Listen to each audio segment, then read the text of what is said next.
I've never been a huge fan of horror movies, but I have always liked Halloween, especially as a kid. I loved dressing in a scary costume and trying to frighten my friends or other trick-or-treaters. And I admit to getting a bit of a thrill from walking through a well-executed haunted house. But there are aspects to every Agile transformation that can send a shiver down a spine, and those moments are not quite so thrilling. So let's take the fear factor away from 5 things that might make you want to run for cover along your Agile journey. First, by naming them, and then by talking about why they aren't so scary once you understand how they work.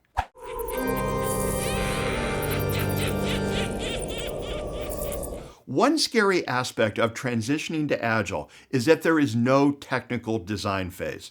This can be particularly frightening to architects and other senior technical people. Just because there is no design phase in Agile does not mean that design doesn't occur. Design does occur. Technical design on an Agile project is characterized by 2 attributes. It is both emergent and intentional. An emergent design is one that comes into existence over time. Rather than being done all up front in a single phase, design is an ongoing activity. The design emerges through the creation of the product. But design is also intentional. This means the design does not emerge randomly. Design is guided by the intent of the senior technical people on a project, or perhaps even by someone in a designated architect role. If the senior technical people are concerned about a particular part of the system, the product owner should prioritize a product backlog item or 2 in that area. This will allow the team to explore that part of the system by building some small part of that system. Doing so will help identify the appropriate design in that area. Allowing design to emerge guided by the intent of the team will reduce the terror of there being no design phase in Agile.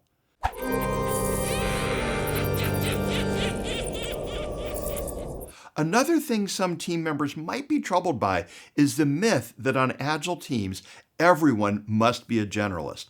This is frightening because many people have worked years or decades to acquire the specialist knowledge and skills they possess. Plus, their compensation is tied to that deep expertise. Additionally, most people don't enjoy all types of work equally, and we'd prefer to spend our time doing the things we excel at and enjoy. Fortunately, the idea that everyone becomes a generalist on an Agile team is completely false. If I'm coaching a team that has the world's greatest JavaScript wizard, I'm going to want that superstar doing amazing things in JavaScript, not learning how to become a database administrator. Yes, Agile teams value members who have multiple skills. The tester who can write some JavaScript, for example. This is because it's the easiest way to balance the skills needed on a team. If everyone is a specialist, a team that needs 1.5 testers will be forced to choose to have exactly 1 or 2. The problem goes completely away when some people on a team have multiple skills. A great deal is made of having a cross-functional team in Agile, which means a team has all of the skills needed to produce a finished working deliverable within the iteration. A cross-functional team requires the team as a whole to have all the skills needed. Every team member does not need all skills.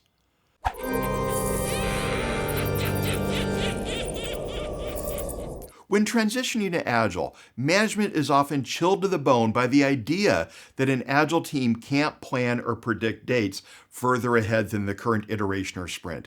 Fortunately, this does not need to be the case. Yes, Agile teams give up the false comfort of overly planned projects with intricately drawn Gantt charts showing a precise completion date way in the distant future. But that does not mean Agile teams are unable to make plans or predict future delivery dates or scope. A huge benefit of Agile is that every iteration the team turns the crank on the entire development process. That is, they take an idea usually expressed as nothing more than a simple user story and they fully implement that feature. This means that every few weeks a team can measure its progress. They learn how quickly they turn raw ideas into running tested features. Contrast this with a traditional development project, perhaps one with an analysis phase, a design phase, a coding phase, and finally a testing phase. When that team measures its progress over a period of time, they're measuring only how fast they are at doing one or perhaps two types of work. How fast a team is at doing design says nothing of how fast the team will be at coding and testing.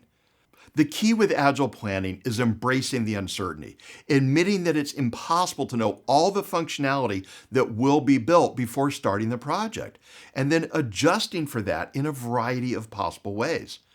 When teams combine this realization with the ability to actually measure the amount of work done every iteration, it leads to reliable planning, which should calm the nerves of management daunted by the prospect of having no predictability.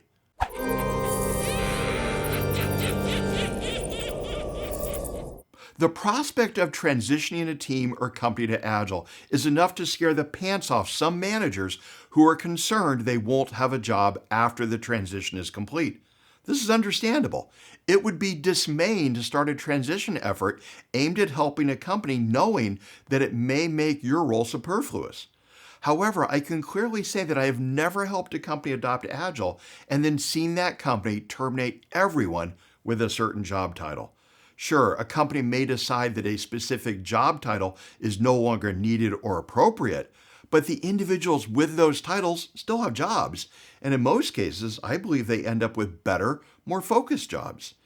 It can be true, however, that following a transition to Agile, some managers will end up with less direct control over people or decisions. Some might find this frustrating, and they may make the choice to leave the company. And yes, there are well-publicized stories of some companies abandoning their Agile initiatives or deciding to get rid of Scrum Masters, product owners, or coaches. But again, I've never seen an organization lay off an entire set of people in a role because of the transition.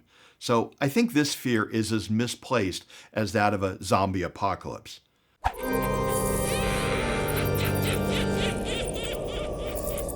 Like many people, I really hate meetings. In fact, it's largely why I do what I do. Most days, I have no meetings at all. Pure bliss. But even I can acknowledge that some meetings are important and useful. And that includes the 4 standard meetings of Scrum: the sprint planning meeting, the daily Scrum, the sprint review, and the retrospective. The thought of all these meetings, however, can send some people into a cold sweat. Here's the problem with Scrum meetings. They have names. When something has a name, it's easier to attack. In my experience, many teams who adopt Scrum had more meetings before Scrum, but the meetings didn't have names and were mostly ad hoc meetings called to resolve specific issues. Here's an experiment I like and that you can easily do to see if you're having significantly more meetings with Scrum. Randomly pick a month on your calendar from before you started adopting an Agile approach.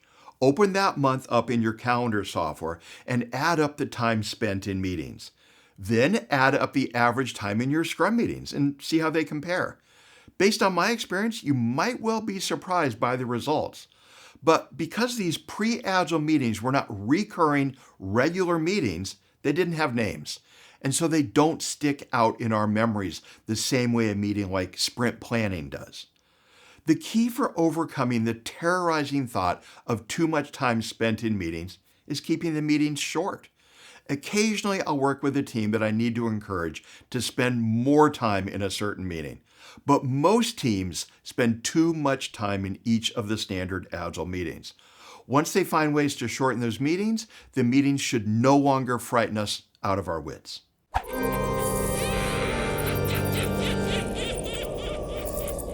While it can be fun to walk through a haunted house or wear a scary costume, most of us can easily remember that it's all make-believe. Those ghosts, ghouls, vampires, werewolves, and crazed lunatics with chainsaws are not real, and neither are the 5 things I've outlined here. And while no one can be faulted for being afraid at first, education and experience will pull the mask off the myths, leaving us reassured rather than unnerved. If you enjoyed this video, please do me a favor and click the like button so that YouTube knows this video is worth promoting to others, and click the subscribe button if you want to be notified of future videos.